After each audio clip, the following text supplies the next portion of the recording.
Бұдан кейін менің көңілім қалды, кішкене бір ренішім бар Шафқатқа. Дәл солай Шафқаттан кейін де менен кешірім сұрады. Мен Шафқатпен шығатын секілдімін, себебі ол бұны қатты қалап тұр. Көп сөйлеп жүр. Солайде арнасына қош келдіңіздер. Иә, бауырларым, Стивен Томпсон Шафқаттан жеңілгеннен кейін күреске тоймай, назданып Шафқатқа ренішін айтқан болатын. Сонымен қоса, Белал Мұхаммадтың Шафқатпен шығам деген интервьюсын бірге тыңдаймыз. Сондықтан соңына дейін тыңдаңыздар. Сіздерге жақсы қаралым тілеймін. Көпшілдің қателігі ғой.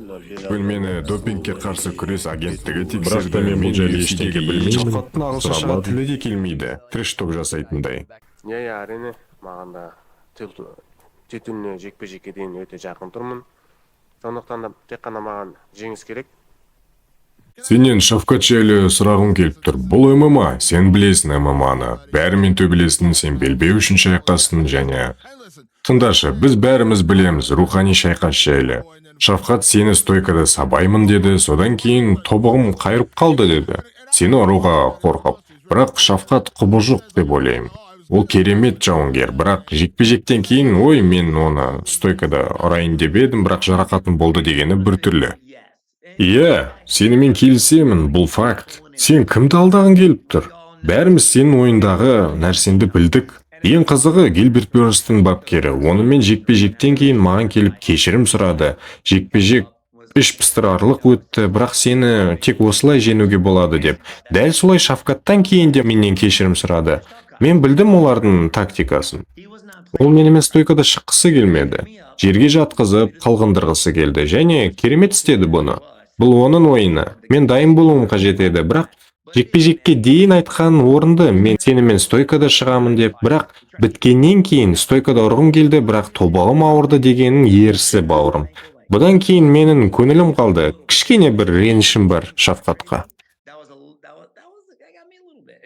Ал бүгінгі бейнеміз Мағжанның арқасында шыққан болатын. 1000 теңгеге көптен көп рахмет. Бұның барлығы таза арнамыздың дамуына кетеді. Ал егерде сіз келесі бейненің себепкері болғыңыз келсе, переводыдағы номердің орнына картаны басып, осы номерді тіркеп, кез келген қаражатты жіберулеріңізді сұраймын. Алдын ала қазақ бауырларыңызды қолдағандарыңыз үшін мұнда бір алғыс.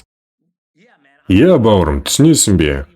Бұл өте күлкілі. Жігіттер бірінші ой шыққанда бәрін көресің деп, тіпті Шафқат айтқан, ой, мен оны стойкада сабап тастаймын деп, ол мені ұра алмайды деді.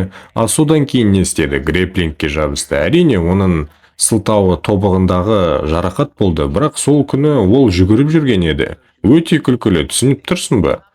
Бұл өте күлкілі. Сондай жігіттер әлеуметтік желіде сені алдағысы келеді. Бұл өте ақылды іс. Олар сенің бір затты ойлағаныңды қалап, артынан басқа зат жасайды. Иә, бірақ Петис мені ұстап алған. Мен ол жекпе-жекті жеңіп тұрған едім. Мен есімде жоқ екінші раунд, бірақ мен 5 секунд бітуге қалғанда талған едім. Тек бірінші раундтан кейін тұрып, енді осы раундты аламын дегеннен басқа түк жоқ. Құдайға шүкір, нокаут есімде жоқ. Бірақ бұл ондай сұмдық болмады. Білесің бе, мен нокаутқа түскенім жақсы. Хабиб секілді жігіт 5 раунд бойы үстінде отырып, сені үнемі соққыға жыққанға қарағанда бір бәлені айтып отырып. Оның соққысы сені не талдырмайды, бірақ өте ауыр тиеді. Және сен шығатын тесік іздейсің, түсініп тұрсың ба? Мен Шафқатпен шығатын секілдімін, себебі ол бұны қатты қалап тұр. Ол мені көріп, Османның жолын кесу үшін, ой, менің де есім аталсын деп көп сөйлеп жүр. Барлығы мені қолдап, менің бірінші нөмірлі үміткер еместігімді ұмытады дейді. Бір жыл бойы төбелеспедім, тек Томпсонды жеңдім, енді тек көп оттауым керек деп тұр ол. Сенен сұрағым келіп тұр. Хабиб Конорды жеңгеннен кейін оның өмірі өзгеріп кетті. Ол мансабын аяқтауының себебі анасының қарсылығы деген. Мен оны өтірікші демеймін. Мүмкін рас болар, бірақ UFC-ге шықпауға себеп ақша да болды, түсінесің бе? Конорды жеңгеннен кейін ол таяу шығыстағы бүкіл елді шарлады. Оған барлық жерде ақша беріп тұрды. Сөйтіп Хабиб жай ғана бір байдан шірген байға айналды. Дұрыс па? Сен таяу шығысты шарлағанда сенде де сондай болды ма?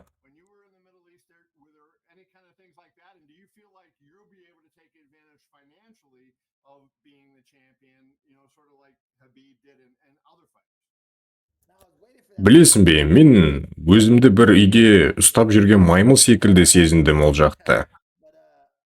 бірақ ешқандай ақша алмадым. Хабибта басқаша болды, түсінесің бе, ол алғашқы мұсылман чемпион болды және ол бізге жол ашты. Ситибанк ыңғайлы банктардың бірі. Өзіңізге керек кредитный карта немесе банковское дело, кредитование, инструменты, қалаған функцияны таңдап, ішінен өзіңіз қалаған қызметті жасай аласыздар. Өте ыңғайлы, әрі де қарапайым. Кіріп көріңіздер, Ситибанк. Өзінің қалауын бар ма? Кіммен шыққың келеді? Мен біліп тұрмын кім екенін. Мен қазір Шавкатпен шыққым келіп тұр. Себебі оның арқасында аурасы көп. Ол жеңіліп көрмеген және хейтерлер де ауыздарын жабады. Усманмен шығып оны жеңсем, ол қартайды, 3 жеңілісі бар, оған бір жеңіс керек белбеудің ойынына қосылу үшін. Өзінің аш екенін көрсетуі керек. Ол Шавкатпен кездесетін секілдімін. Басқа да жауынгерлерді көреміз. Енгер үнсіз жүр, Мадалена да жарақат, Усман немесе Шавкат қалып тұр. Мен Шавкатты таңдар едім. Онымен кездесудің мағынасы көп. Сонымен бауырлар, Шавкат пен Билал Мұхаммадтың шайқасын енді желтоқсанда күтеміз. Барлығы Дана Уайттың қолында. UFC 310 карта жайлап жиналып басталып жатыр. Сондықтан жақын арада бұл жекпе-жекті естіп қалуымыз мүмкін. 2 қазанда біздің қазақ бауырымыз Дияр Нұрғожай Дана Уайт Контендер сериясында шығатын болады. Мүмкін сол пресс-конференцияда Шавкаттың жекпе-жегі жайлы хабар естиміз. Сіздермен болған сол ID арнасы. Қазақ бауырларыңызды қолдап, арнамызға тіркеліп, лайк басуды ұмытпай, комментарий жазып жатқандарыңызға мұнда бір алғыс. Қош, сау, аман болыңыздар. Жақсы жаңалықтарда жүздесейік.